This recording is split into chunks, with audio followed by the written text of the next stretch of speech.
Okay, nearly ఒక decade తర్వాత ఒక సింగిల్ స్క్రీన్ కావడం జరిగింది అనమాట సినిమాకి.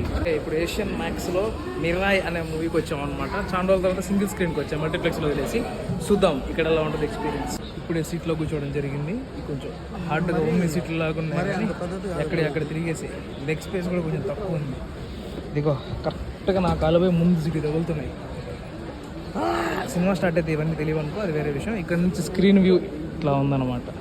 వీడియో తీయొద్దన్నాడు కాబట్టి తీస్తున్నాను. యాక్చువల్గా నాకు సినిమా రికార్డ్ చేసే ఉద్దేశమే లేదు. ఇప్పుడే జాక్ స్పారో వచ్చాడు స్క్రీన్ మీదకి.